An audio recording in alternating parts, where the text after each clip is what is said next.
السلام علیکم۔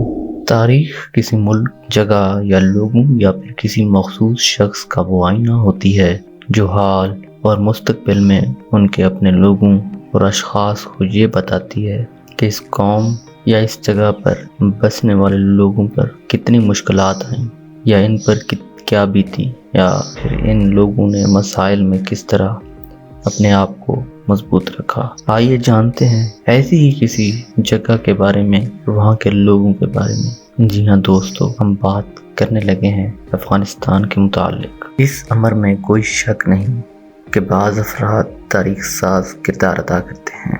عظیم مجاہد بابا افغانستان احمد شاہ ابدالی نے بھی تاریخ ساز کردار ادا کیا۔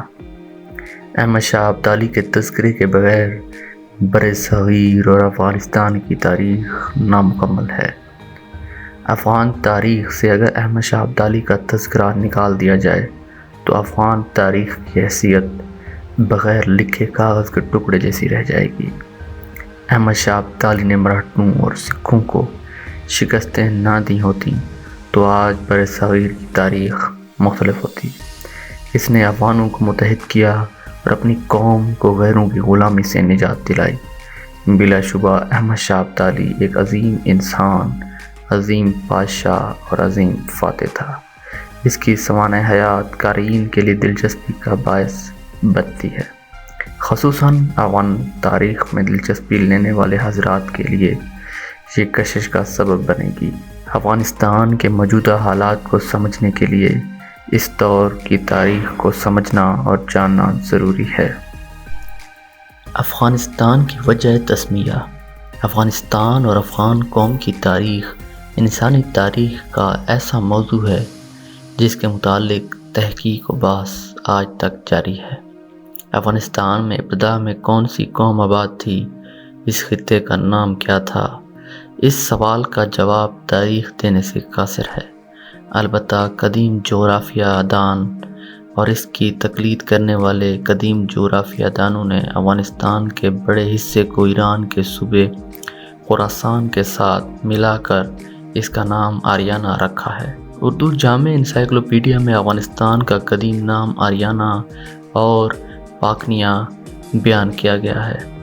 آریانہ کے متعلق جامع انسائکلوپیڈیا میں یہ وضاحت کی گئی ہے کہ آریانہ افغانستان کا وہ حصہ ہے جو کوہ ہندوکش کے جنوب سے فرات کے شمال مغرب تک جاتا ہے۔ اس کے جنوب مغرب میں وہ علاقہ ہے جسے بعد میں سیستان کہنے لگے۔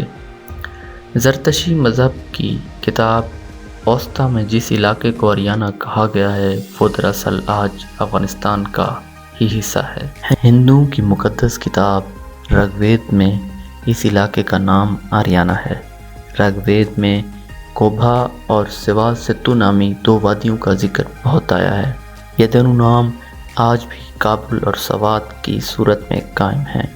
فردوسی نے بھی شاہنامہ میں آریانہ کا ذکر بڑے زور و شور سے کیا، اور فردوسی نے آریانہ اس علاقے کو قرار دیا جو اس وقت افغانستان میں شامل ہے۔ زمانہ قدیم میں یونانوں نے اسے آکسمیا، اہل فارس نے اسے آروارتا، اہل ہند نے بالمکا، اہل عرب نے اسے خراسان کہا۔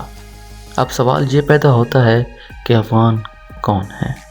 اس سلسلے میں مختلف مورخین اور محققین نے اپنی اپنی رائے دی ہے۔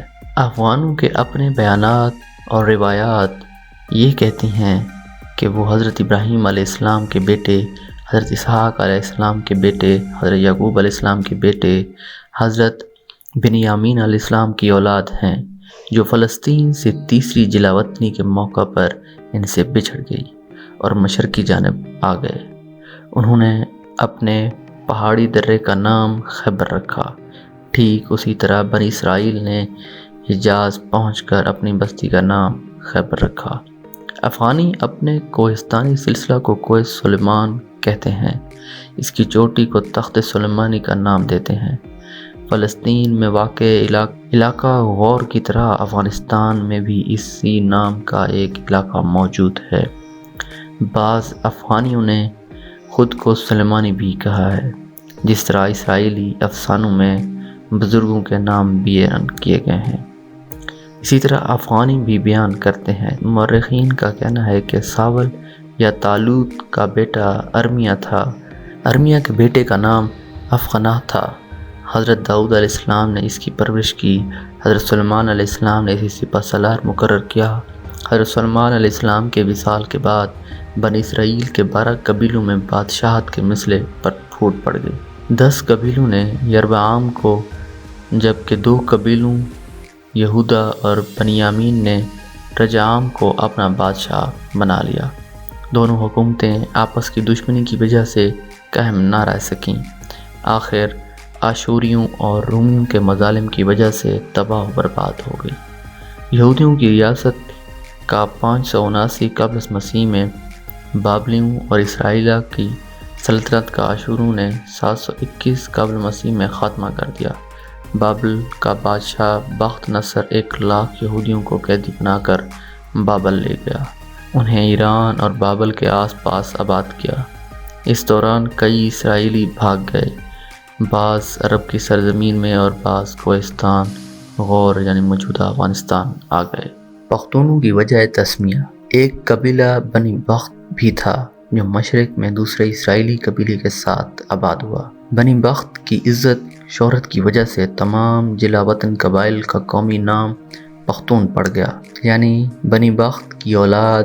اس کی وجہ تسمیہ یہ بھی بیان کی جاتی ہے کہ اموی خلیفہ ولید بن عبد الملک کے دور میں حجاج بن یوسف نے فتح سندھ کے لیے محمد بن قاسم کو بھیجا تو تمام افغانیوں کے گروہوں نے ان کی مدد کی اور پشت پناہی کی۔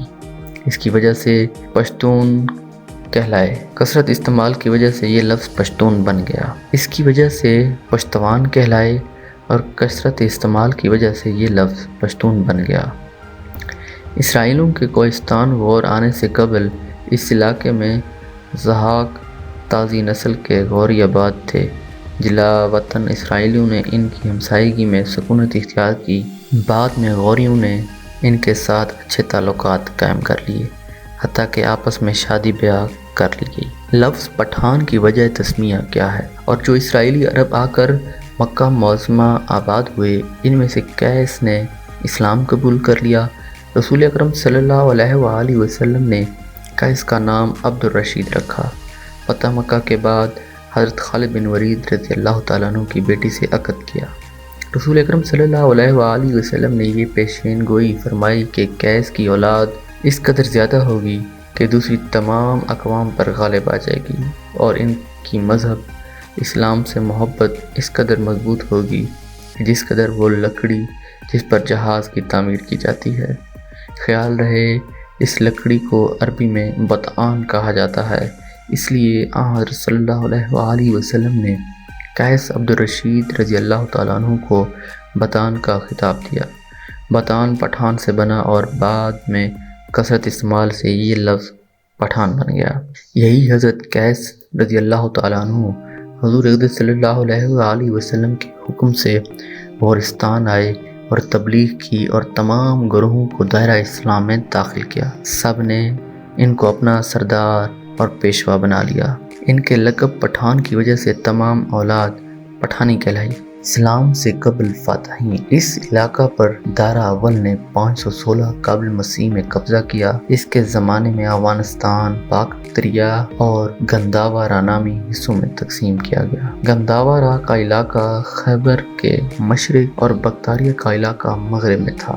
سکندر اعظم نے ہندوستان آتے ہوئے 326 قبل المسیح سے اسے فتح کیا۔ سکندر کے زمانے میں یہاں یونانی طرز کی عمارات تعمیر کی گئی۔ سکندر اعظم کے بعد اس کے مفتوحہ علاقے اس کے جنرلوں کے قبضے میں آ گئے۔ پاکستان کے شمال مغربی علاقے کے ساتھ افغانستان کے ایک بڑے حصے پر یونانی حکومت تقریباً 200 برس تک قابض رہی۔ پہلی صدی قبل مسیح میں یوجی قوم کی کشان شاخ نے قبضہ کیا اور خاصے طویل عرصے تک یہاں حکومت کی۔ اس خاندان کا عظیم ترین حکمران کنشک تھا، جس کی حکومت دوسری صدی عیسوی کے آخر میں بلخ سے بنارس اور کشمیر سے سیستان تک پھیلی ہوئی تھی۔ چوتھی صدی عیسوی کے آخر میں ان کا خاتمہ ایران کی ساسانی حکومت نے کیا۔ 5ویں سے 7ویں صدی عیسوی تک وادی کابل میں مقامی سرداروں کی حکومتیں قائم ہوتی رہیں، جبکہ باقی افغانستان میں وہ سرداران حکمران رہے جو ایران کی ساسانی حکومت کے زیر نگیں تھے بھی ہے۔